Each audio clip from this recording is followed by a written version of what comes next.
Bah écoute, je suis Guillaume. Ce que je fais dans la vie en ce moment, c'est d'être développeur back-end sur du web.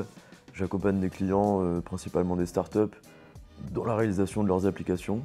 Et je fais aussi un petit peu de coaching en interne des équipes pour booster un peu leur pratique, augmenter le delivery, ce genre de choses. Ça fait 3 ans.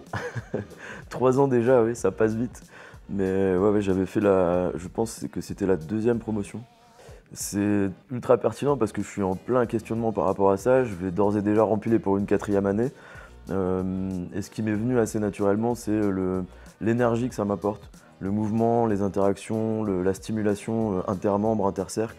Ça, c'est vraiment le côté, le terreau fertile qui vraiment m'a poussé à rester tout ce temps. Plus des formations qui sont quand même assez qualitatives et qui, moi, ouais, matchent bien avec mes besoins, mes envies, qui me servent un petit peu de jalon aussi pour faire des points avec mon aventure entrepreneuriale et à me mettre aussi des petits coups de pied aux fesses quand j'en ai besoin.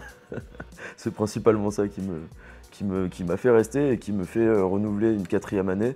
Je pense que ouais, je fais partie des personnes qui ont eu un déclic à la fin de la première année globalement, où je suis vraiment passé à l'action. Et c'était game changer pour le coup, hein, même dans ma vie perso, ça m'a débloqué plein de trucs. Affronter des peurs, sortir de la zone de confort. Et c'est vrai que je suis plus dans la phase maintenant où les interactions que j'ai pu avoir par le passé et qui vont arriver dans le futur avec les autres membres, ça me sort un peu de mon isolement d'auto-entrepreneur.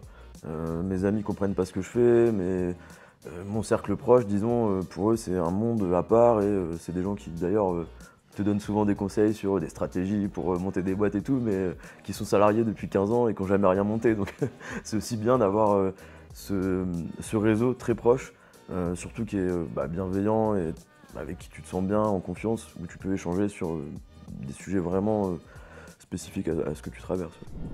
Beaucoup plus de confiance en moi et beaucoup plus de conscience de la valeur que j'apporte. Et ça a vraiment changé mon paradigme, c'est-à-dire qu'avant je me considérais un petit peu, même totalement comme un mercenaire. Tu me donnes tant par jour et je fais tant de résultats. Maintenant j'essaie de réfléchir à la valeur que j'apporte à mes clients. Et donc je vais toujours essayer de sortir un peu, faire un pas de côté, sortir du scope de ma mission pour voir, ok, est-ce qu'il y a un pain point chez mon client sur lequel j'ai des capacités, des compétences, une expertise et où je peux lui proposer une vraie force en fait de frappe.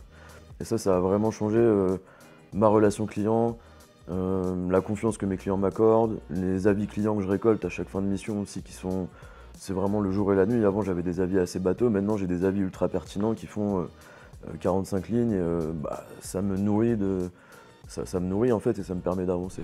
L'open bar? Non.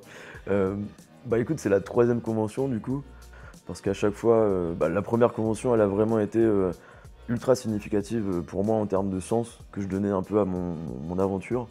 Ça a été un changement radical de paradigme encore une fois. La deuxième, c'était vraiment on consolide tout ça et puis une ambiance incroyable. C'est l'occasion de parler avec des gens que tu fréquentes pas forcément en intercercle, d'essayer de t'intéresser un petit peu à qui fait quoi et voilà, d'avoir aussi du feedback sur ta propre aventure.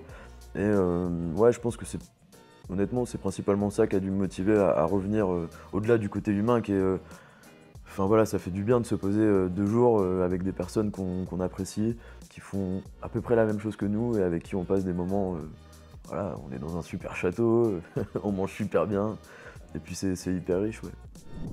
Un peu comme un retour à l'origine de la première convention. On était dans un lieu assez similaire, il y avait un service qui était vraiment irréprochable. Moi, en perso, j'ai jamais vécu ce genre d'expérience à ce niveau-là de qualité, de tout le monde est aux petits soins pour toi, et voilà, t'es à la maison dans un petit cocon. C'est ultra confortable. Donc je suis content de ce lieu-là, il me fait un petit retour aux sources, nostalgique forcément de la première année, parce que tu peux pas revivre des choses qui se sont passées dans le temps, mais il y a quand même énormément de ce truc-là. Ouais. Je pense qu'il faut venir avec aucun a priori et aucune attente sur le fait que des gens vont potentiellement passer à l'action à ta place. Moi, c'est l'erreur que j'ai faite la première année. Ça m'a pas coûté une année parce que j'ai pu quand même apprendre pas mal de choses et faire des belles rencontres, ce qui a une valeur honnêtement assez folle à mes yeux. Mais j'ai attendu énormément de Benoît et des formateurs qu'il se passe quelque chose. mais sans moi réellement agir dans ce sens-là. Et le jour où j'ai compris ça, ça peut paraître complètement trivial, mais le jour où j'ai compris ça, boum, là ça s'est déclenché, je suis parti et depuis voilà, j'essaie de faire des trucs, de me casser la gueule, de prendre des murs, mais j'apprends et je suis tout le temps en mouvement à ce niveau-là. Donc je dirais que ouais, il faut pas être passif, il faut tout de suite plonger dans la piscine et ouais, tu sais pas nager, mais c'est pas grave. Il y a un maître nageur, il est là pour que ça se passe bien.